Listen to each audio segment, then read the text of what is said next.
Hey guys, happy Friday. I hope you've had a great week this week. I'm here for another read aloud.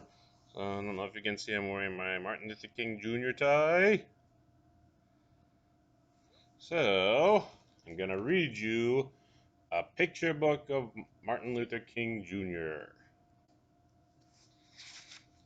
So you'll be able to learn more about this amazing man, what he did for our country. Martin Luther King Jr. was one of America's great leaders. He was a powerful speaker, and he spoke out against laws which kept black people out of many schools and jobs. He led protests and marches demanding fair laws for all people.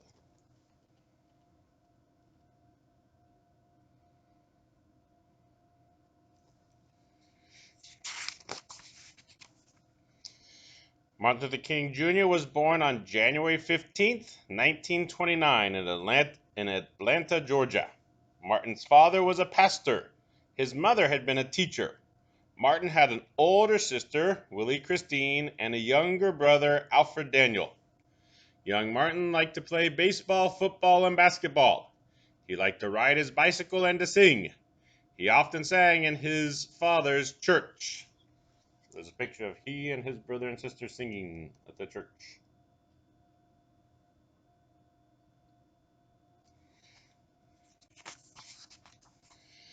Young Martin played in his backyard with his friends. One day he was told that two of his friends would no longer play with him because they were white and he was black. Martin cried. He didn't understand why the color of his skin should matter to anyone. Martin's mother told him that many years ago, black people were brought in chains to America and sold as slaves. She told him that long before Martin was born, the slaves had been set free. However, there were still some people who did not treat black people fairly.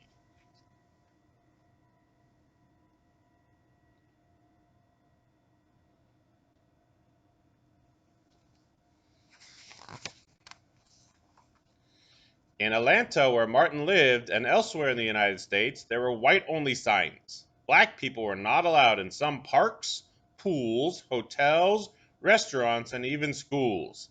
Blacks were kept out of many jobs. You can see the signs for the park. And if you look in the restroom, they have that sign too.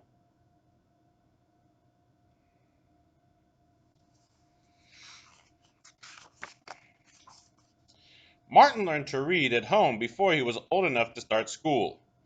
All through his childhood, he read books about black leaders. And some of the people read about Frederick Douglass, Harriet Tubman, George Washington Carver. Martin was a good student. He finished high school 2 years early and was just 15 when he entered Morehouse College in Atlanta. At college, Martin decided to become a minister.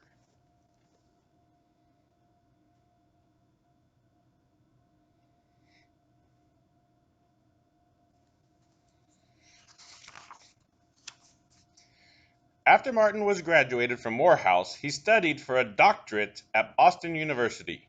While he was there, he met Coretta Scott. She was studying music. They fell in love and married.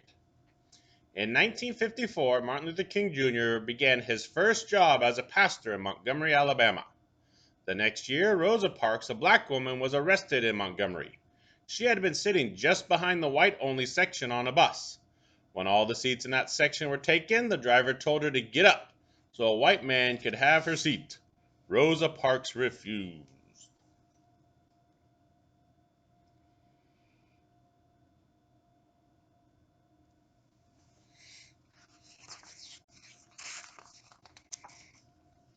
Dr. Martin Luther King Jr. led a protest. Blacks throughout the city refused to ride the buses. Dr. King said there comes a time when people get tired of being kicked about.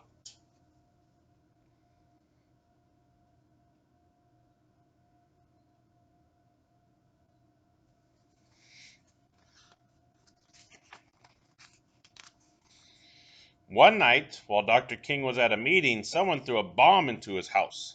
Martin's followers were angry. They wanted to fight.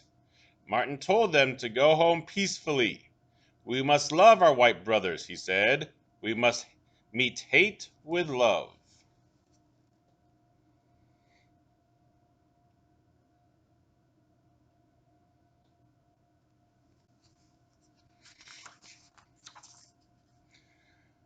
The protest lasted almost a year. When it ended, there were no more white-only sections on buses. Dr. King decided to move back to Atlanta in 1960. There he continued to lead peaceful protests against white-only waiting rooms, lunch counters, and restrooms. He led many marches for freedom.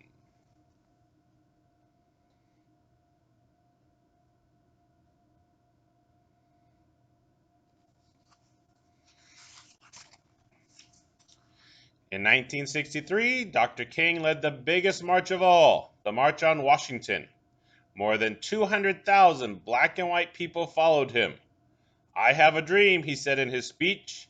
"I have a dream that my 4 children will one day live in a nation where they will not be judged by the color of their skin, but by the content of their character."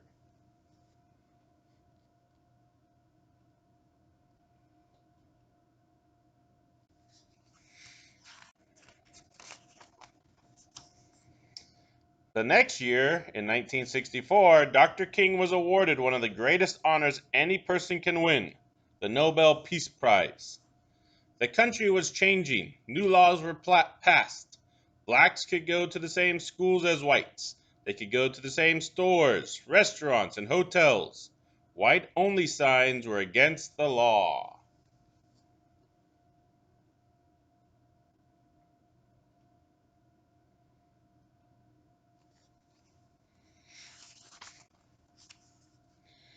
Dr. King told his followers to protest peacefully, but there were some riots and some violence.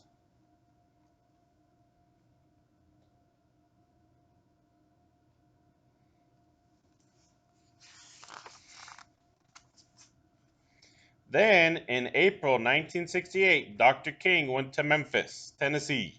He planned to march so black and white garbage workers could get the same pay for the same work. On April 4 in Memphis, Dr. King stood outside his motel room. Another man, James Earl Ray, was hiding nearby. He pointed a rifle at Dr. King. He fired the gun. An hour later, Dr. King was dead.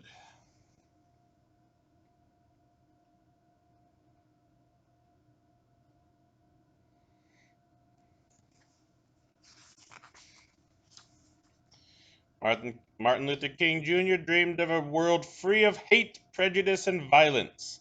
Carved on the stone which marks his grave are the words, "I'm free at last."